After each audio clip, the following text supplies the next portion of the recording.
You're listening to The Arms Room on the Vets on Media Network.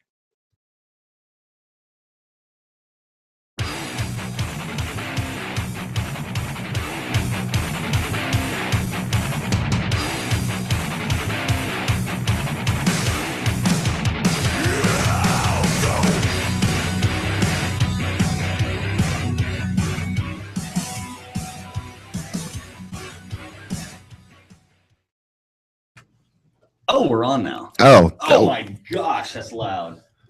I want to turn that down just a little bit. Is that better? It's still really the cowbell loud. in my headphones too loud.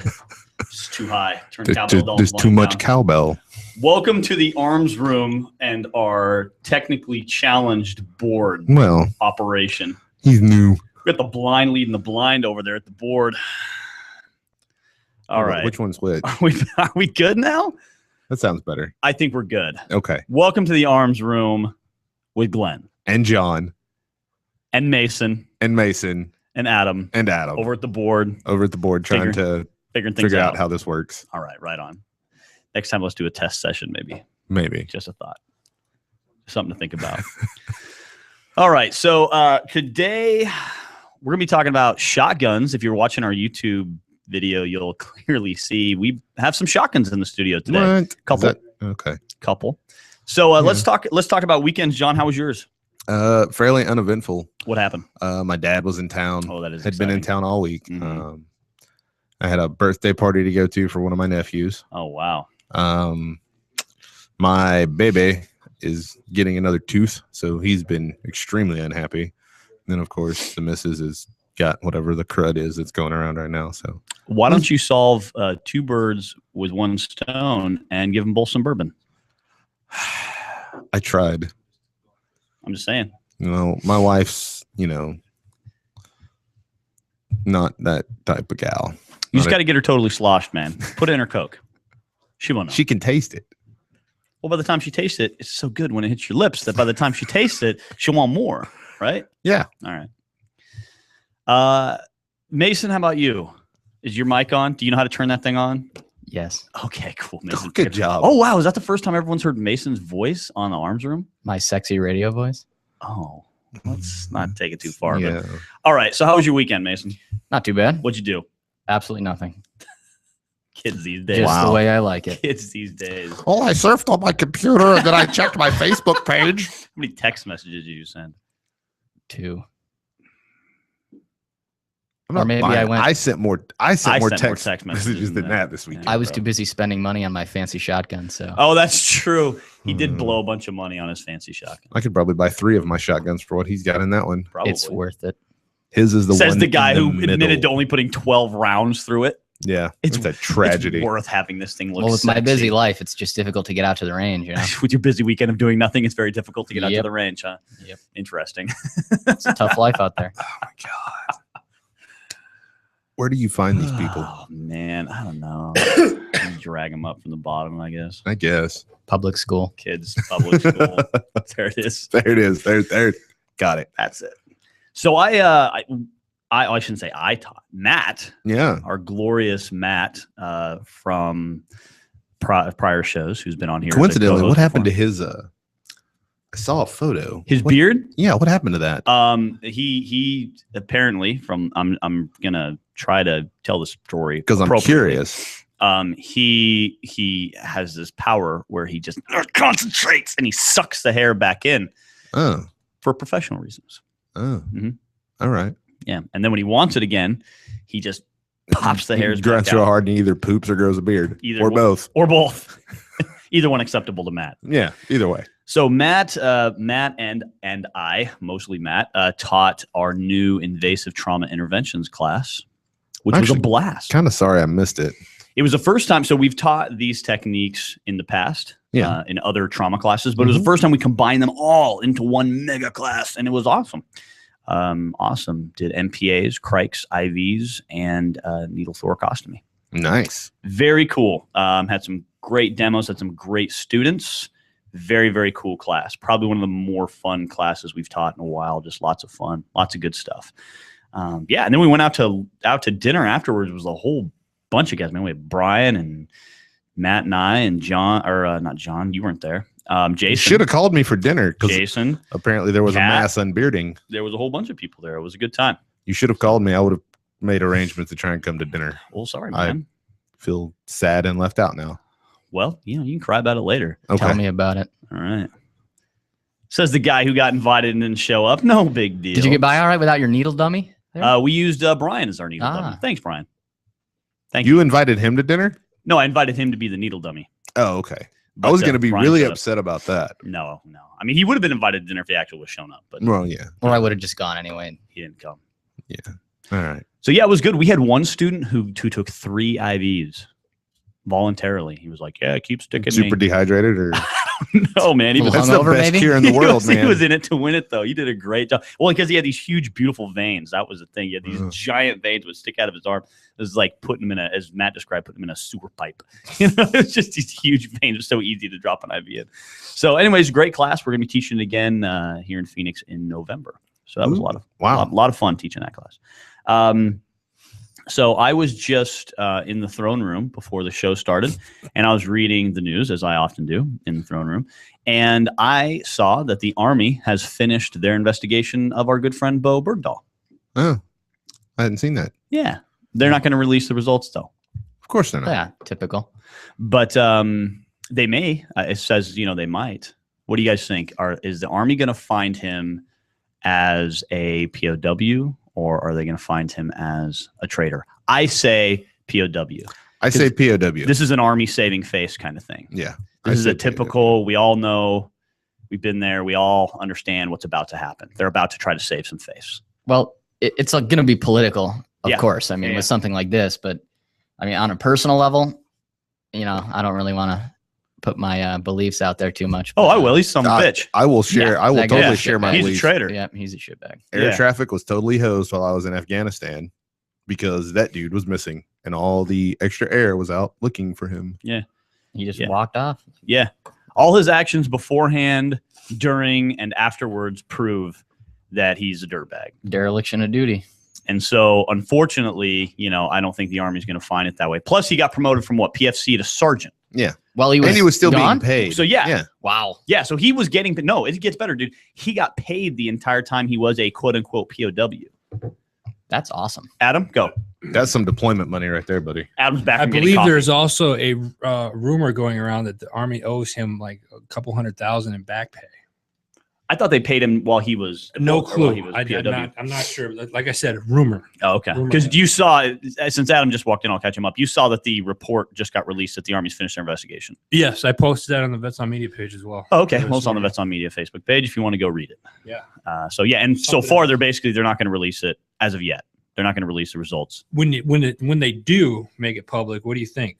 That's what we were talking about. I think deserter or I think they're going to call it a POW because the Army's going to have to save face on this, man. They can't admit that they had a guy who was, helping the enemy for 2 years. We've had other people desert. Yeah, before. but it hasn't been like Desert? this. Did I say that right? Desert? Yeah. Yeah, dessert like pie. Or something. Sorry. No pie. We've had other people skip out on us. Yeah, but it's different. When other guys skip out, they usually, you're They gonna, go back home to raise their babies or take care of their families. And they just Exactly. hide out and do nothing until something happens. And they're like, oh, you were in the Army. We're going to arrest you now. You're a deserter. exactly. Yeah. Whereas this dude was just hanging out with the Taliban for. Yeah. you know. Yeah. And then we've never traded 5 high-ranking individuals for one dirtbag before either. Well, let's open a whole nother can of worms. So yeah, that's a whole other can of worms. My point is that this is too big of a political mess that there's no, and depending on what you believe on what exactly was going on and why those people were released and all that kind of stuff, there's no way they're going to call this guy a deserter. They're going to call him a POW. He's going to get whatever money is owed to him. He's going to stay a sergeant. I'm sure the dude has to have some kind of protective detail because I'm pretty sure, there's a everyone lot of over at people out Fort there. Sam would Yeah. love to catch that guy alone in a dark alley some night. Because he's on he's working. Yeah, he's now, working. is he Yeah, he's not? down at Fort Sam. Yeah. So, That's you know what I mean? I think It's not that far of a drive. I think I want to be a fly on the wall. I think that the Army, personally, when they release the report, they're going to say he was a deserter, or excuse me, a POW. Just simply because they won't say he's a deserter. It's too much political clout for that. Well, the Army's too soft now, too. I hate That to too. say that, Well, I being think- in the army. And you already said- have you high said- ranking officials who are saying, "Oh yeah, we investigated it and we don't find any prior to his leaving or prior to him leaving or whatever, being taken hostage or whatever, we don't find any problems with what he did. Oh, like sending all his gear home and reporting or returning any gear that he was going to have to pay for, back to whoever he had to return it to. It's just Yeah, well, But at the end of the day, we know. at the end of the day, we know. We all know. walk up and punch him in the face and just look at him and go, you know why? There's some dude right now with a lock in a sock and he's just swinging it. He's just like waiting for that Soap time. in there. Yeah. Yeah, you know what I mean? I'm gonna wait, just wait for that guy to turn his back. No, so that's kind of one interesting part of the news that I Yeah. wanted to bring up because it pisses me off a lot. Let's see. Got to bring this up. Posted this on the Arms Room Facebook page last week about that trooper who was shot by his own instructor. And unfortunately, let me take my laugh back. Unfortunately, the trooper died. That is bad. Yeah, but the quote unquote instructor, and it was in let me go back. Oh, Not Arizona. it was not. No, Pennsylvania. It was in Pennsylvania. They were teaching some kind of firearms class, and the instructor was disassembling the firearm and hadn't properly cleared it and shot the dude right in the chest, killed him.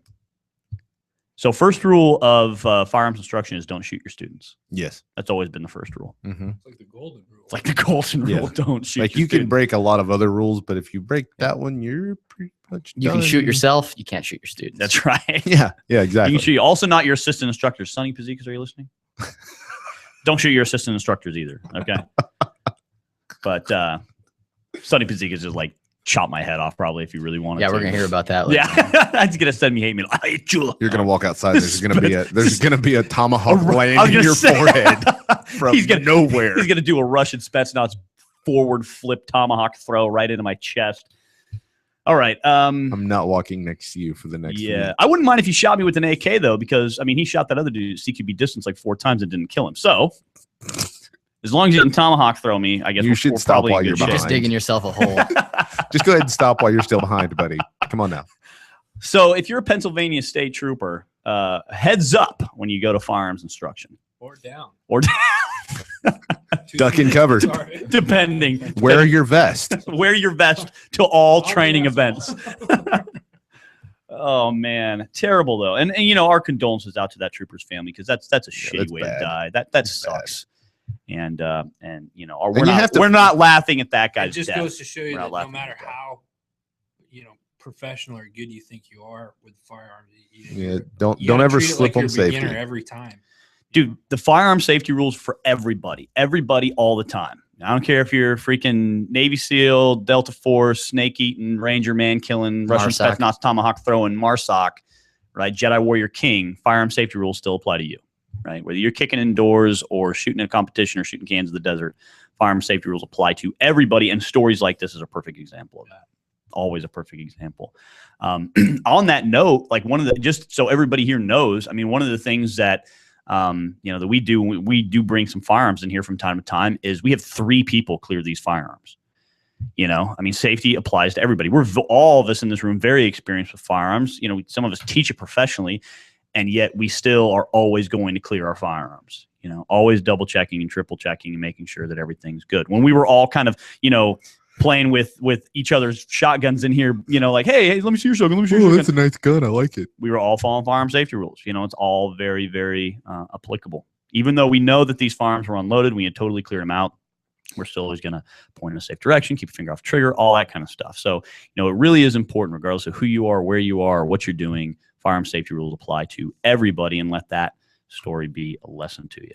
So, we're going to talk about shotguns. If you want to call in and have any questions or comments about anything we're going to be talking about, our number 602-399-7787. We say that number a lot. No one ever actually. Nobody ever calls us. But hey, if you want to.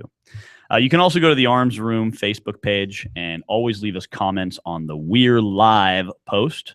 And if you have any questions or you have any comments, about shotguns or anything else we talk about, you want to tell, if you're Sonny Pazikas and you want to call me an asshole, Arms Room Facebook page, Sonny, you can get on there and tell me what's up. Or you could call us and Or you can call us. That would be great. that'd be colorful. Yeah. Yeah.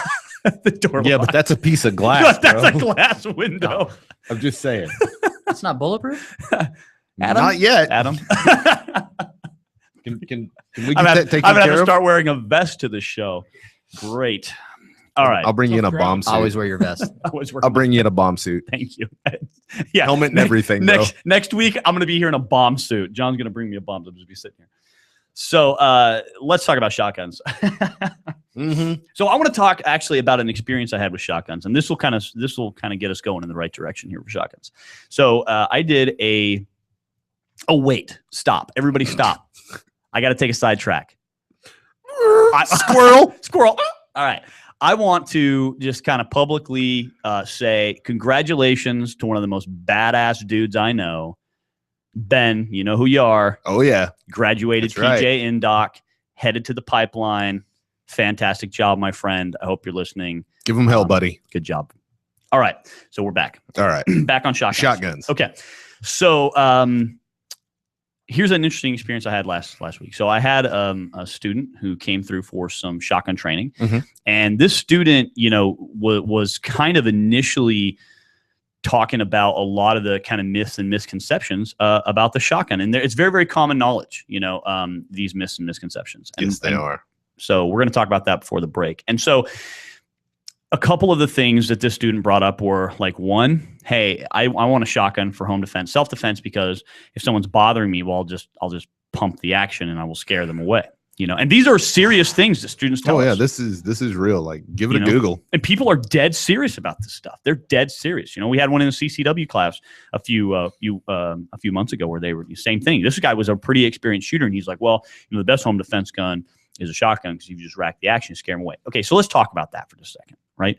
First of all, do you think that bad guys have a playlist of all action sounds on their iPod that they just cruise around listening to?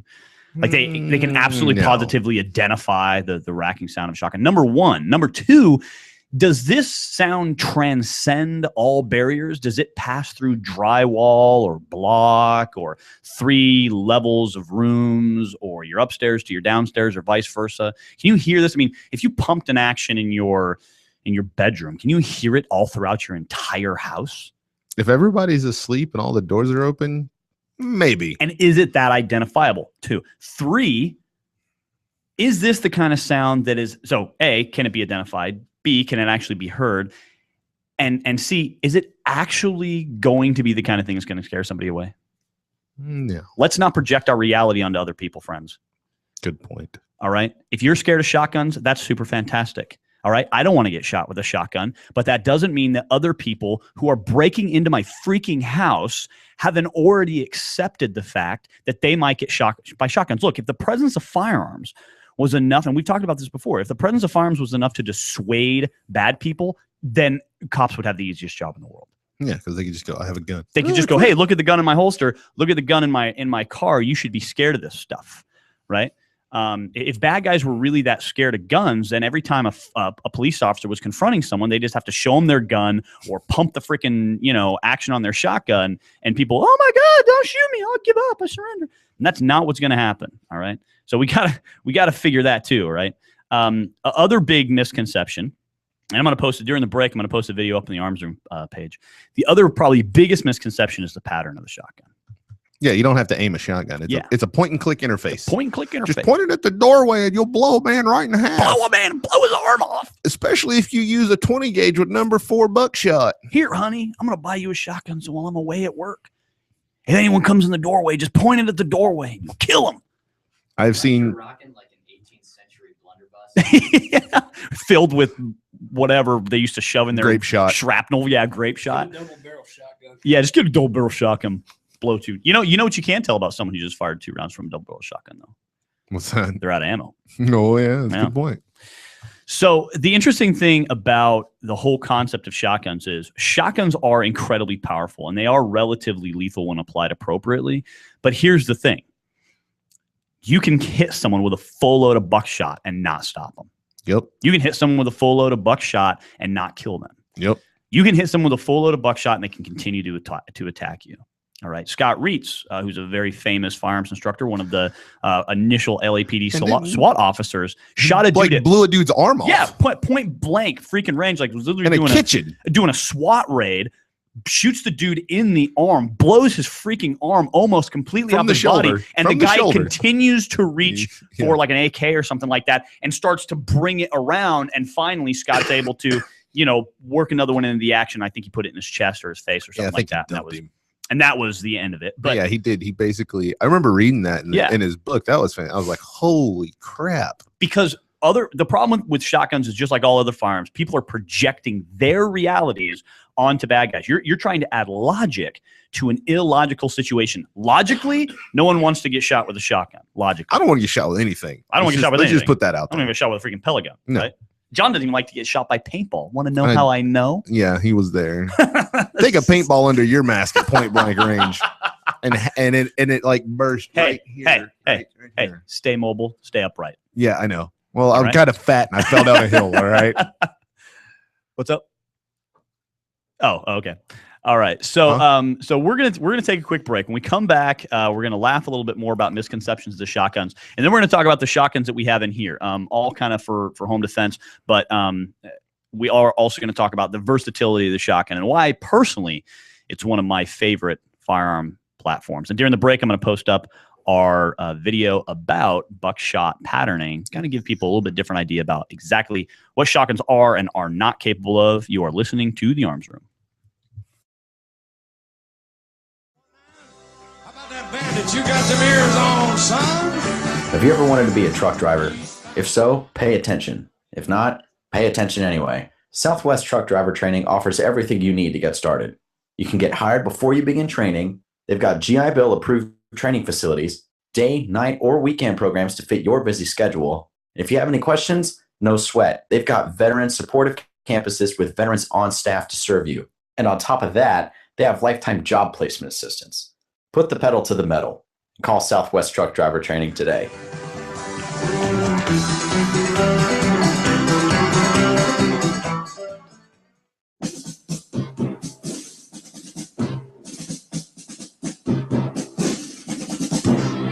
Everyone's going to need an attorney at some point in their life. I'm no different. Hey everyone, it's James from Vets On.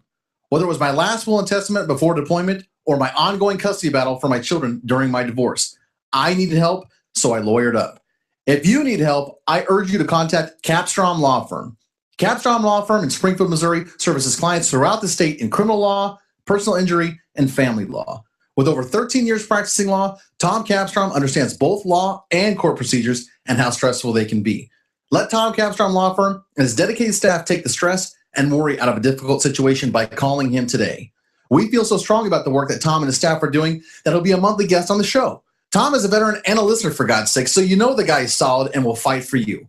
Give Tom a call today by calling 417-864-0552 or email Tom at capstromlaw.com. And don't forget to tell him that Vets On sent you. The choice of a lawyer is an important decision and should not be based solely upon advertising.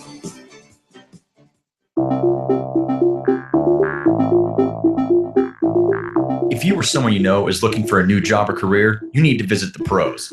National Career Fairs at ncfairs.com. National Career Fairs hosts over 300 career fairs a year nationwide. The events are free and give you the perfect chance to meet some of the top employers in your area face-to-face. To find the nearest career fair to you, visit ncfairs.com. Again, that's ncfairs.com. What are you waiting for?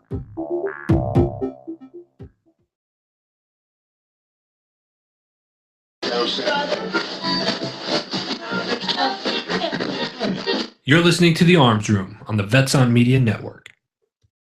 Back on The Arms Room. Oh, now we're back. Now we're back. Okay, now we're back on The Arms Room. All right.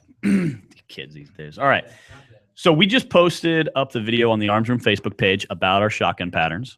So if you want to go check that out, it's a video with John and me and our beautiful smiling faces and our shotguns And that we have out here today and patterning. And basically watch the video because it's great. I think we show like 8 different types of patterns from like random brands, 8 different brands of buckshot. We do them all from 7 yards, but then we go all the way out to 10 yards with standard, pretty much off the shelf 12 gauge Remington 870s. Nothing really special about these shotguns. They're a little dressed up on the outside, but the inside's all the same. It's an off-the-shelf shotgun. And at 10 yards, we're making, headshots inside of, 3-4 inch patterns. In fact, mine's like yours is super tight. $2 really weird. silver dollar, And at 10 yards, we're making headshots with our buckshot. So the pattern that most people think comes out of a shotgun is not true. And that is because of bird hunting. And when people are using bird shot, right, the wad or the little plastic cup inside that holds both the powder and the shot, when it there's Adam, right? I said wad. And shot. You said wad and shot. I said shot, wad, and Adam can barely breathe. So those wads that contain the shot are open. Yeah, I need to block Adam's face. I'm going to look over here at the wall. I'll scoot over. I'll scoot over. So, there he goes. You got it. Now he's covered. He's got it. Oh, okay. All right. So with birdshot, these things open very, very quickly. And so they have these kind of little wings, you could basically say. Yeah. And as soon as it leaves the barrel, essentially, those little wings open up and it emits this huge giant pattern, or as the Boy Scouts I used to teach would say, the death net, right? They have a death net of pellets.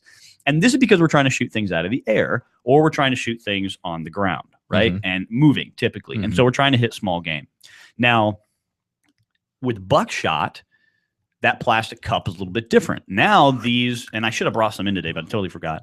The wings, so to speak, are going to stay together longer. Sometimes, and they're also going to be longer. Some of the new ones too have the little fin, like the critical defense actually has these little fins on the back. Mm-hmm. And so when it opens up, it stabilizes like a freaking rocket basically. And they travel a long ways. I mean, we're teaching, like when I was teaching this private class last week, it's a perfect example. I had the student fire some bird shot and you'd see the wads would fall relatively, close to the target we were shooting at. Whereas the cups from the buckshot were traveling, really far. And that's because they're going to be able to maintain a much, much tighter pattern, because that's what that stuff is designed for. Buckshot is designed for shooting larger game, whether we're talking about 4-legged game or 2-legged game. Yep. We're talking about shooting something that we want to be able to hit at longer distance. Now, all buckshot's going to react a little bit different. Yeah, and all buckshot's not created equal. And not even all buckshot from the same type of shotgun. Yeah. We had consecutive serial number Remington 870s, and we were both shooting a Federal Premium double-aught buck. It's going to react differently. Yours may pattern a little bit tighter, a little bit looser. In fact, that's even shown in the video. And mine actually is a little bit looser. Yeah, your pattern is actually a little bit more open than mine is, even though we're shooting both 870s. So it's interesting from that perspective. Go out and pattern your shotgun. You're going to discover that, hey, man, the way birdshot hits and the way buckshot hits are two totally different things. Now, on that note, part of the versatility of the shotgun is essentially that anything that you can stick in that plastic hole can be fired from a shotgun. I mean, the three typical things that people are going to shoot: birdshot, used for shooting birds. Listen closely. Don't use it for frickin' self-defense. It's for shooting birds. Unless you're shooting birds attacking your house. If birds are attacking you, then use birdshot. All right? Stop thinking it's for self-defense. Yeah, you can probably stop the majority of people in your house by shooting them with birdshot. That's probably true. There Why? You go, projecting more logic. Because they're probably not going to want to get shot again. But if you shoot the wrong person with birdshot, you're probably not going to stop them. And now, when all your hopes and dreams have been crushed, you're going to get face raped because you decided to use the wrong freaking type of load out of your shotgun. Why are you looking at me? You should be looking at the camera. There, is that a good look? Dun, dun, dun. All right, so really quit using birdshot. I know there's some big advocates of birdshot out there. I know there's even some professional instructors out there. Both words I use loosely, who recommend birdshot for self-defense. We don't. Look, here's the fact of the matter. If you point a gun at someone, then your intention is to pull the trigger, then you damn well better mean to kill them and not wound them or upset them or shoot them in the leg or make them run away or anything like that. Because if I can do any of those things, I'm going to do that without the gun. Yep. All right? Because when the gun comes out and gets employed, It's my force multiplier. It's what I'm using because all my other skills have failed. My verbal skills have failed. My physical skills have failed. Or it's just needed right now because, boom, I walk out. Oh, my gosh, It's there's 2 a guy o'clock in the morning with a and weapon. some dude kicked the front door off of its hinges. Exactly. Now, obviously, there's a certain violent situation that requires violence. But look, if someone's trying to be violent towards you, then you need to be more violent than they are. And shooting them with birdshot ain't going to get it done. And I love when people go, yeah, but I use it for home defense because it won't penetrate my walls. Really, dumbass? If you think it won't freaking penetrate the drywall, what else is it not going to penetrate? Like a heavy Carhartt. Dude, skin even, dude. Yeah. You know what I mean? I can ask punch Dick. through drywall. I can't punch through skin or someone's body. Think about it. Cheney. Not yet. He took Not yet. I'm working on it. He took one to the face. Or Yeah, no, his Dick Cheney's buddy. His buddy, Yeah. not Dick. Yeah. Yeah, he shot his buddy like People get shot with birdshot all the time hunting. Every year people take rounds of birdshot to the face, rounds of birdshot to the chest, the arms. It hurts a And lot. sometimes your dog shoots you in the ass. Yeah, sometimes your dog shoots you in the ass. That's right. And you still live. Now, when people accidentally get shot with a heavy load of number 4 or number 5 or something like that, or number 2, when people are turkey hunting and they have really, really tight chokes, that's going to increase or decrease the size of their pattern, those people can get killed because you're talking about an entirely different type of action that's happening. But when someone's getting shot with this giant net of birdshot, death net of birdshot, it's not actually really a death net. It's tiny, tiny little BBs moving really, really slow. So when we look at energy or the capability of a round to stop somebody, we have to take mass plus velocity equals energy. With low mass and low velocity, do the math. It ain't going to cut it. I mean, literally, this thing's going to hit someone with a whole lot less capability than a 22.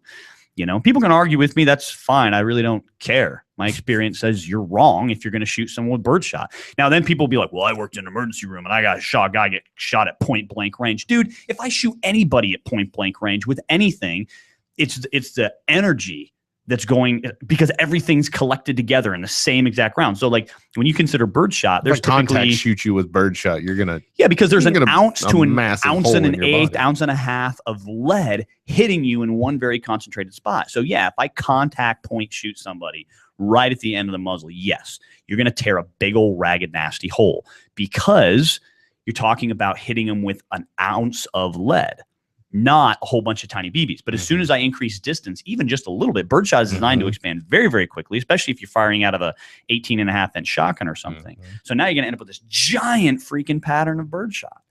So, you know, whatever. Don't use freaking birdshot for self-defense. Don't use birdshot. That's All the short version. That's a short version. So buckshot, of course, bigger pellets, all different types. Number 4, number 1, 2, 3, double-aught, triple-aught, all different kinds of buckshot. I wouldn't say any one is better or greater than the other, except for this. I prefer double-aught buck because double-aught buck has been slaying bodies for years. Why would I want to change? Number 4 has shown that it has a failure. And I'll tell you where I get some of my data on buckshot is that I use buckshot a lot to hunt predators. We talked about predator hunting in the past, and you know it's what I really enjoy doing.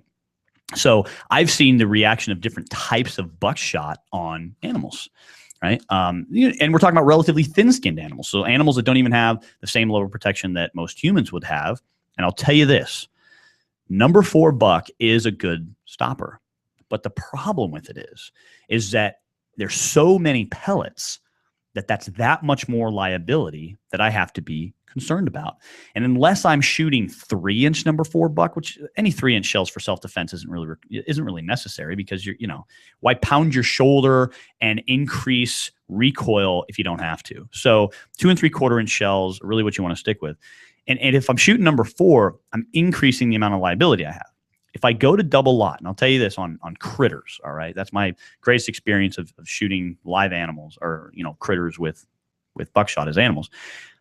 With double-aught buckshot, absolutely lethal. As long as I'm inside, appropriate ranges for that load to pattern appropriately, double-aught buckshot is incredibly lethal. The size of the pellets, so the mass of the pellets, plus the relatively slow velocity of a shotgun equals enough energy that when I hit it 9 out of 9 times or 6 out of 9 times or 5 out of 9 times or whatever based on that pellet load, it does a really good job. All right, when I'm in close. When I go farther out, now I want more pellets because I need to increase my chance. So now when I'm beyond, 30, 35, 40 yards, now I almost always switch over to 3-inch number 4 buck, because at those longer distances, I know I'm going to have more pellets and increase my hit percentage. And on a thin-skinned animal, it's typically enough to get the job done. So take it for what it's worth. Slugs are great. They're a 1-ounce bullet, which is super heavy, being fired out of your shotgun. Relatively low velocity, but lots and Like lots a of mass. bulldozer. It's like a bulldozer, right? Go slow, but it's got a big ass. It's going to do a lot of damage. Now, the downside to slugs is their penetration capability. So if I'm using it in a house, I need to anticipate that it's going to over-penetrate, that it's going to go through a soft target. If I have a soft target behind a hard target, then I may be able to penetrate that hard target and then go into the soft target. If I have a soft target that's wearing body armor, a slug's a good opportunity. It will penetrate some types of body armor, but even for those it doesn't penetrate, there's so much energy behind that slug. It's going to hurt. It's going to do a lot of damage. If at the very minimum, it's hopefully going to set them back a few steps, or at least maybe even knock their ass down, which would be beneficial, obviously. So buckshot still is really the recommended thing for home defense, self-defense. Now, other types of things that I've seen shoved in a shotgun hole, everything from fletchet rounds to the flamethrower, dragon's breath stuff, law enforcement, beanbag rounds, rubber bullets. They have a taser round. Taser round, very cool. So there's all kinds of cool stuff that you can shove in a shotgun hole and fire it at. Of course, if any of you guys grew up in rural country like Rock I salt did, and rice. rock salt, right? Got some rock salt fired at you from time to time. So the 3 most common types, however, that you're going to find are birdshot, buckshot, slugs. And there's so many different types of shot sizes. We just don't have time to go over them all. Oh, my Lord. But basically, birdshot, buckshot, slugs, right? So different types of shotguns that you're looking at. We'll just talk about the more basic ones. There's lever action shotguns. Not a lot of people have them unless you freaking play Call of Duty. You'll probably never fire one in your life, okay? So there's bolt action shotguns. I actually have fired a bolt action. That was one of the coolest shotguns I ever saw, an old bolt action 410. They're pretty cool. Slick. Yeah, they're neat. But the most common types that you're going to find are going to be a break action, and that's typically either going to be a double barrel side by side or an over and under. You're going to find a pump action, of course, which is probably the most common, and then you're going to find a semi-auto. Now, here's the pluses and minuses of all of them. Break actions are great. They're highly reliable, easy to load specialty rounds into because it doesn't require any action to feed or anything like that. Downside to them is 2 rounds. Or 1. My very first shotgun was a New England Firearms 20 gauge break action. Me too, dude. Same thing. The old New England NEF partner. I still have like it. $90. Super cheap. Dad was like, you only need 1 shot. If you can't get it 1 shot, you can't get it. So, that's what I had. Yep. I still have it. Now, break actions are great, reliable, all that, but limited ammunition. Semi-autos are great for obvious reasons, right? Keep pulling the trigger, keep dumping rounds. Downside to semi-autos is you are going to increase your chance of a malfunction. With a break action, pretty dang hard unless something breaks to have a malfunction, all right? But with a semi-auto, you're going to increase your chance of a malfunction just because of the way the operating system works. Right. It gets fouled very quickly. Shotgun shells are relatively dirty when they're fired, so you're going to increase your chance of that. And really, honestly, I've fired tons of different semi-autos, and what I've discovered is unless you go to the higher-end semi-autos, the higher-end Benellis, things like that, you're going to be sad. Yep. If you go with a lower end semi-auto shotgun, it's more likely to have malfunctions break. Now, if you're just going to go out and people are like, well, I have a Remington 1100, I never had any problems with it. That's right. If you go out and you shoot some clay pigeons, you take it hunting a little bit, anything like that, you're probably never going to have problems with your shotgun. But if you start getting into really high counts of fire, you get into competition shooting, anything like it, you're probably going to have some type of issue with some of the lower end semi-autos. So that's just based on my experience, right? Pump action shotguns are probably the most common because they're incredibly reliable. It's very hard to make one malfunction, and they're relatively user friendly. Shoot, pump, click, out of ammo, put more freaking rounds in. Bullet in, right? Pump, shoot. Repeat. So it's pretty easy to they have more moving parts than a break action, but still relatively easy to operate. All right. The biggest mistake we see in training or operationally when people are using their shotguns, pump action shotguns, where they have malfunctions, is they don't operate them violently enough. In other words, they're just kind of very slow, short stroking is what we call it.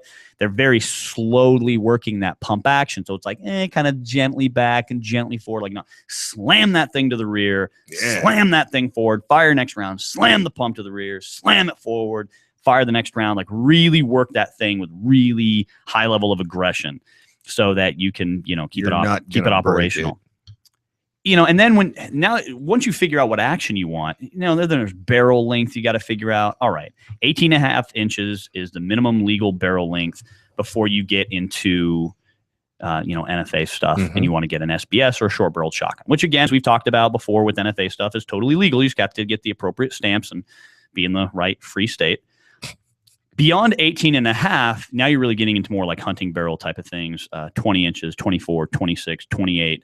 You're just getting into these big, long barrels. So for hunting, I typically use between 24 and 26 inches because I want to be able to reach out there farther, right? For home defense, I want the shortest thing possible. 18.5 is a good start. I don't have to worry about getting an SBS stamp. And remember that as we get shorter in barrel length, we also are going to reduce the amount of rounds we can put in the magazine without the magazine tube extending beyond the barrel. Right. So 18.5 is what you're going to buy typically for home defense. Anything beyond that just depends on how much shotgun you want to pack around. If I was given a shotgun to my kid for hunting, I probably wouldn't buy anything longer than 20 inches. I don't want him having to carry that extra weight and get tired and not be able to hoist it up. 20 would be about as long as I want to go. For me, 24 to 26 is fine because I can hoist that extra length. So then once you figure out what barrel length you're going to want, you got to figure out what kind of choke you're going to have. Now, most of your 18.5 inch barrels are going to be open cylinder, meaning no choke. So the end of the barrel is going to have no choke capability on it. So whatever the round basically fires the chamber at, it's not going to reduce that size at all before it leaves the barrel. With longer barrels, you're going to have chokes, and chokes come in various different sizes. The three most common: modified, improved cylinder, full. Yep. Modified being most open, improved cylinder kind of being in the middle, full being very tight. You can go beyond that: extra full, super full, turkey full, all those other different types of crazies. Things like for my predator hunting, when I'm shooting, my shotgun there, I typically use an extra full choke. I want to increase the capacity to reach out a little bit farther. But for home defense stuff, I don't really recommend chokes. I see some shotguns that have built-in chokes, like modified, improved cylinder, stuff like that. I don't really recommend that for a home defense shotgun. I don't want a choke of any kind, just because I do want a little bit of a pattern. Yeah. You need a bigger pattern. So we're going to talk about setting up your shotgun when we come back from the break, and just kind of some options that we have on the shotguns laying out here on the table. You are listening to the Arms Room. Everyone's going to need an attorney at some point in their life. I'm no different. Hey everyone, it's James from Vets On. Whether it was my last will and testament before deployment or my ongoing custody battle for my children during my divorce, I needed help, so I lawyered up. If you need help, I urge you to contact Capstrom Law Firm. Capstrom Law Firm in Springfield, Missouri services clients throughout the state in criminal law, personal injury, and family law. With over 13 years practicing law, Tom Capstrom understands both law and court procedures and how stressful they can be. Let Tom Capstrom Law Firm and his dedicated staff take the stress and worry out of a difficult situation by calling him today. We feel so strong about the work that Tom and his staff are doing that he'll be a monthly guest on the show. Tom is a veteran and a listener, for God's sake, so you know the guy is solid and will fight for you. Give Tom a call today by calling 417-864-0552 or email Tom at capstromlaw.com. And don't forget to tell him that Vets On sent you. The choice of a lawyer is an important decision and should not be based solely upon advertising. Breaker 19. How about that bandit? You got some ears on, son? Have you ever wanted to be a truck driver? If so, pay attention. If not, pay attention anyway. Southwest Truck Driver Training offers everything you need to get started. You can get hired before you begin training. They've got GI Bill approved training facilities, day, night, or weekend programs to fit your busy schedule. And if you have any questions, no sweat. They've got veteran supportive campuses with veterans on staff to serve you. And on top of that, they have lifetime job placement assistance. Put the pedal to the metal. Call Southwest Truck Driver Training today.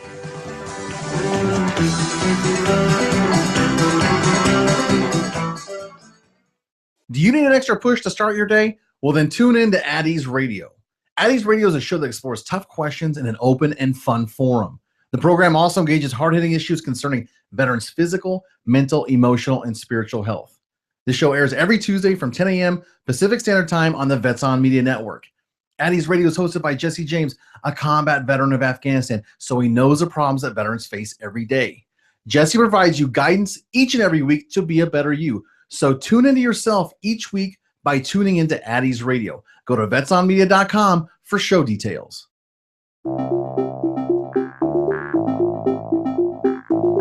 If you or someone you know is looking for a new job or career, you need to visit the pros. National Career Fairs at ncfairs.com. National Career Fairs hosts over 300 career fairs a year nationwide. The events are free and give you the perfect chance to meet some of the top employers in your area face-to-face. To find the nearest career fair to you, visit ncfairs.com. Again, that's ncfairs.com. What are you waiting for?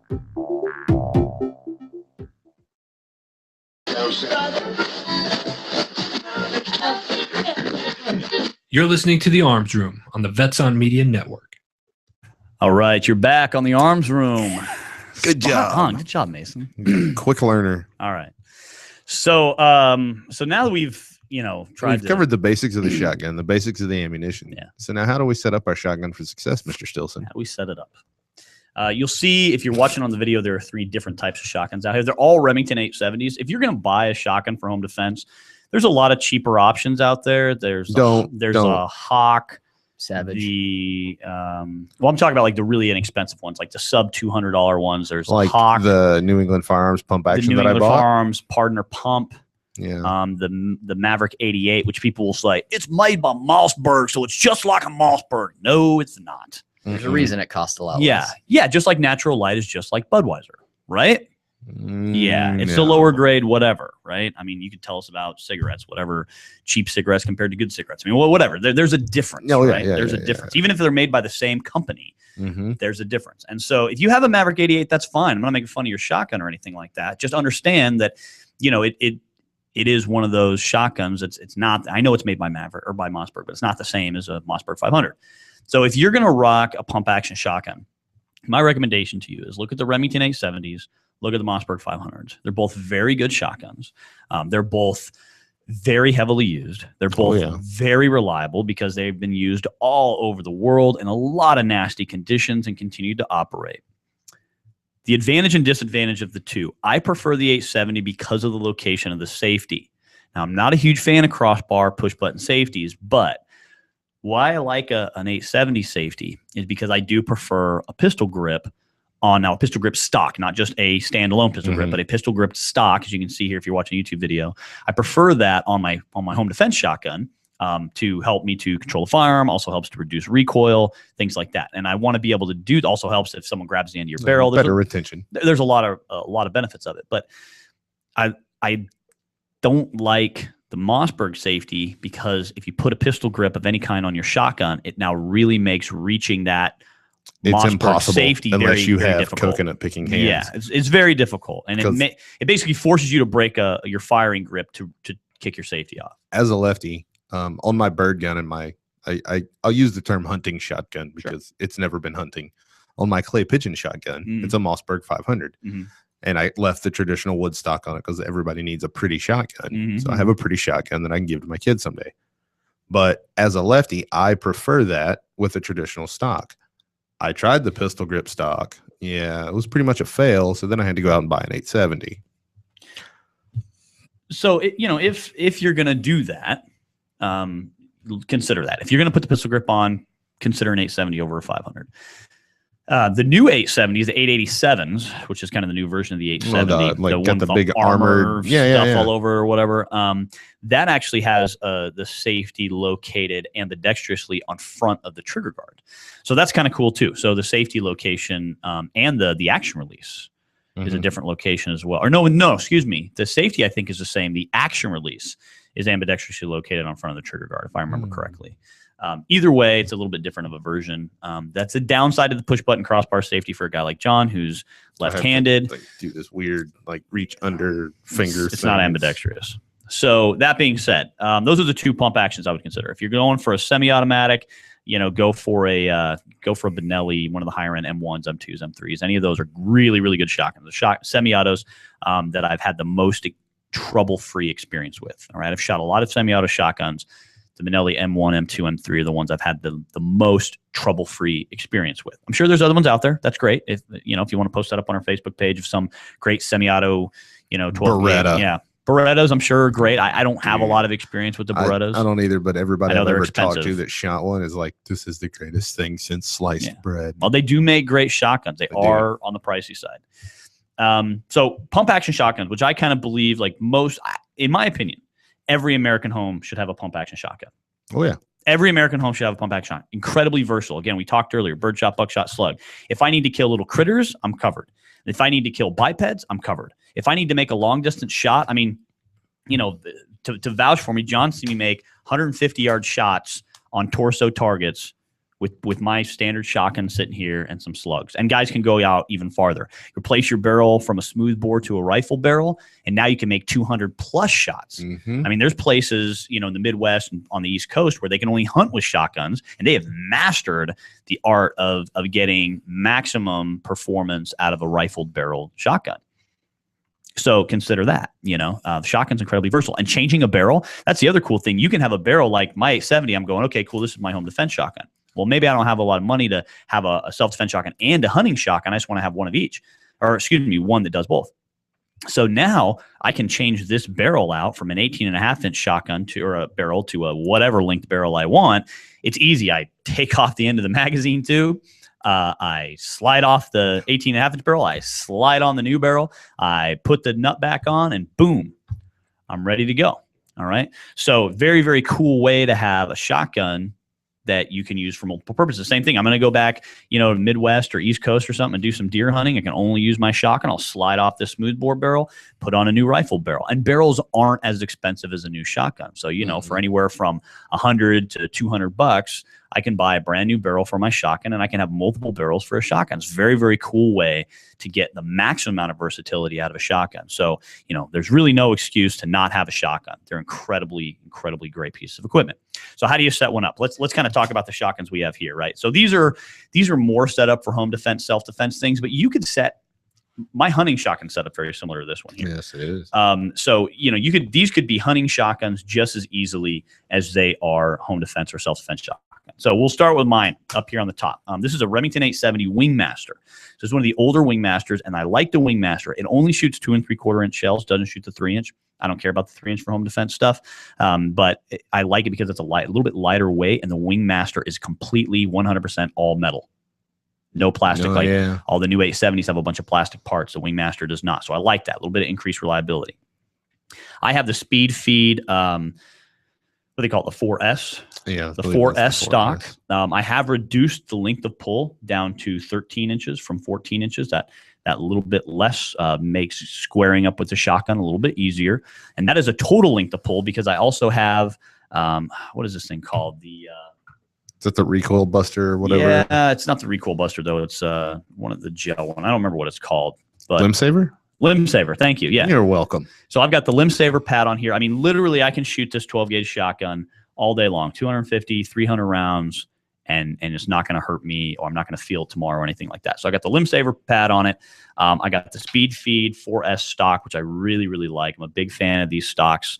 And I've got a 3-gun gear Velcro removable side saddle, which is good for a couple things. One, for storage or anything like that. If I need to pull this off to get it in the gun safe or a safe or anything like that, I can pull it off. Two, if you want to use your shotgun for competition, I can pull this off. I can have a Velcro chest panel with multiple ones of these things sitting on there. So as I run out of rounds, instead of having to try to refill my side saddle, boom, I just slap a new one on there. Yeah. So big fan of these things. Easy to pull off, easy to put back on.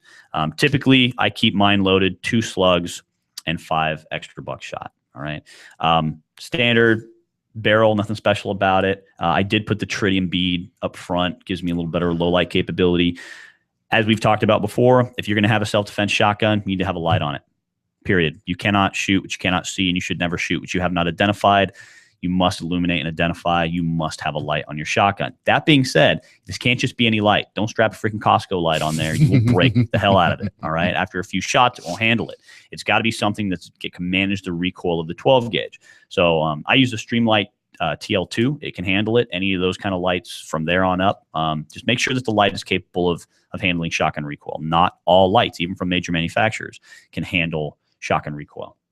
It sits in an LZ mount, which kind of offsets a little bit to the side, gets it perfectly lined up with my hand, but also keeps it out of the way when I'm traditionally, shooting the shotgun without a light attached. And I do have a magazine extension. I've used 2 magazine extensions, both of which I think are probably the best ones out there because I've used some of the lesser quality ones as well. Don't use anything that's plastic. Those ATIs or anything like that that's made of plastic is going to fail. So a big fan of Wilson Combat and Nordic Components. Wilson Combat's a little bit less expensive. That's the one I have on this shotgun. So that's how my shotgun's set up. It's relatively basic. It's relatively easy. Change the stock, threw on a side saddle, threw on a light, magazine extension, good to go, right? With this magazine extension, I can put 6 rounds in the magazine plus 1 in the chamber if I need to, 7 total rounds. That's why I have a side saddle in case I need a little more 11. All right? Mm-hmm. All right. We got Mason's shotgun in here. Still and pretty. It is so pretty, right? I want to take my keys out and scratch it up. Swing. I want to hammer throw this thing. Get a little dirty. Out in the parking lot. Yeah. So Mason's shotgun's a little bit different. He's got a collapsible stock on there, and this is the Mesa Tactical. This is not the Urbino. This is something different. No, there's no recoil reduction in that stuff. Okay. So his is the just pretty standard collapsible stock. Now, let me tell you this. From all of our students that come through shotgun classes, never, ever, ever, ever use a collapsible stock on a shotgun that you only have a bead sight on. That's also a pro tip. Pro tip. Ask me sometime how I know that. We will have students who will show up and be like, that stock's going to bust your face. No, I shot it a few times before. Yeah, well, when you shoot a couple hundred rounds, they literally walk away with a giant goose egg on their cheek, because what happens is all the collapsible stocks come straight back. There's no drop on the comb. So they come straight back to the shoulder, which means if I want to get low enough to see the bead, I have to literally put that stock on my cheekbone. It just beats the hell out of people. With all normal traditional, shotgun stock, even like the Speed Feed 4S, it has drop, right? So the comb comes down, which means when I put my face lower, it's still on the meat of my cheek and not the bone of my cheek. So something to remember, right? Now in this case, Mason has ghost ring sights. All right. Mm-hmm. Now, ghost ring sights or rifle sights are nice on a shotgun if you anticipate having to make relatively, very accurate fire at any kind of distance. If you're inside a home, standard room distance, a bead is great. Boom, I can see the bead. I put the bead on what I want to shoot and I blast it. Sights are great if I think I'm going to be needing to line up really, really accurately, or if I need to line up something at distance. So, if you're going to use this for hunting, nice to have ghost rings or even rifle sights. And he also has a Picatinny rail up on top from XS Sight Systems. So he can mount, if he wanted to put an optic on here of any kind, very easy to mount an optic. And optics are great on shotguns. Again, if I'm going to be using them for hunting, or I think I'm going to need to be maybe doing some competitive shooting, or even making some longer distance shots. If I was a, Marine at a checkpoint, for example, or something, throwing a nice little low profile reflex red dot on there, very good idea. All right. If I was hunting birds, I see a lot of guys who get kind of older, lose their vision. It's harder to see that bead, harder to line things up. Throwing one of the speed beads on there, which is a red dot, basically, really works well for him. Now, what he's done, what Mason's done, in addition to his cool little side saddle he's got here, this is also the Mesa Tactical, which I really, really like the Mesa Tactical side saddles because they're very secure and they don't get in the way. A lot of the other side saddles do get in the way. And they're one of the only. Those are plastic or no, these are metal one piece. Oh, those are metal one piece. Okay. The problem with some of the other ones is they're plastic 2-piece. That's right. So they're a break. Well, I had a Mesa Tactical. I think it was a Mesa Tactical that it was one piece, but it was plastic, but it was still formed like that. And it was all one piece, as opposed to the ones that have the split open lips on them. Yeah. I think it's fantastic. Only the best for my shotgun. Okay. That's only fired 12 rounds. All right. Yeah, 12 rounds. So, one for every year of his life. One for every year of his life. Every year on my birthday, Mom lets me go out and fire a shotgun shell. It's so much fun. So what Mason's got that's really cool is he's got the Surefire forend on here. So what's cool about the Surefire forend is I have the capability. There's basically 2 buttons on here. One gives me momentary light. 2 allows me to click the light on and click the light off. There's also, I think, a dead. I wish switch I down didn't here. have bills. I wish I lived with my mom. Woo. All right. so this is a really, really cool forend. They will set Yeah, it you is. back about 3 bills, but or less if you poke around on the internet or look for deals or whatever. But what's cool about these things is, number one, it kind of provides you a hand stop here in the front, so your hand doesn't slide forward on the pump as if you're going really fast trying to shoot, multiple targets competitively, combatively, whatever. Outrun your own shotgun. Yeah, with last your thing you arm. want to do is just miss your forend. So this is a cool, very, very cool system. All right. He also has at the end, he's got what we call the DNA collector. All right. Which is a kind of serrated, spiked muzzle device. Now, inappropriately, or I should say not inappropriately, incorrectly, people look at this and go, oh, that's for poking people. It's actually not for poking people. It's for bearing into door jams. It's for breaching, right? It's so that I can stick these ends into a door jam when I'm ready to blow hinges or blow locks off, right? And that way the shotgun doesn't slip or slide or anything like that as I'm trying to appropriately blow hinges or off. And that's also why it's ported, because if I press a barrel all the way up against something and fire it, I'm going to have a disappointed sad face. My sad face, right? So that's to release some of that pressure if something's pressed directly up against it. So that's a good setup. John's setup is a really, really basic setup, and it's good. This is what you want. Last thing you want to do is add a whole bunch of crap on your shotgun and make a very effective system more complicated. He's got the speed feed 4S stock. Mm-hmm. He's got the same 3-gun gear side saddle. He's got a sling mount in the back. Mm-hmm. He's got a sling mount up front. Mm-hmm. Done. No light.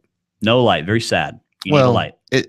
I do, but for the purpose that I set this up for in my house, because I have small bipedal animals that run around in my house, otherwise known as children. Sure. There's enough light in my house that I can identify from my bedroom into the rest of my house. Yeah, that needs to be shot, or no, that doesn't need to be shot. Okay. Like, I have my house lit up enough at Justify however you want, dude. That's fine, man. Someday you'll get on my level. Someday you'll be there. You'll cut my feet off so I drop 3 inches. Let me go back in time to when I was 7. That's the same size I was. So, we all have our shotgun side saddle set up a little bit differently. John's got his buckshot, more forward because he's a left-hander. It's just kind of how he's going to load it. He's got his slugs in the back, buckshot up front. I've got differently. And Mason's got a bunch of slugs on the side facing down and a really faggoty beanbag round on there too. It's for shock value. Whatever. So these are all really, really good examples of how to effectively, set up a shotgun. Did you say we had a caller earlier? Yeah, they hung up. Oh, well, that's sad. They were intimidated. Don't be intimidated. If you were calling, call back. We still have 2 minutes left, and we'll say hi to you. We'll talk to you. So anyways, this is basic setup for shotguns, and I would do this even for hunting, because I may need a light for hunting if I'm doing night hunting. If it's legal where you live doing night hunting, it's nice to have a light. Make sure you never add a light to a firearm if you're hunting. If it's not legal to hunt at night where you live, or otherwise you're going to have a difficult time explaining that to the game warden. But this is pretty much how I'd set up a hunting shotgun. I like to carry extra ammunition even on my hunting shotgun, just because I may have to reload relatively quickly. Sometimes I've been bird hunting and, you're blasting birds and all of a sudden you're like, oh man, I wish I had, instead of reaching into your vest, it's nice to be able to just grab something off the shotgun, drop it in the chamber and boom, get another shot on a bird.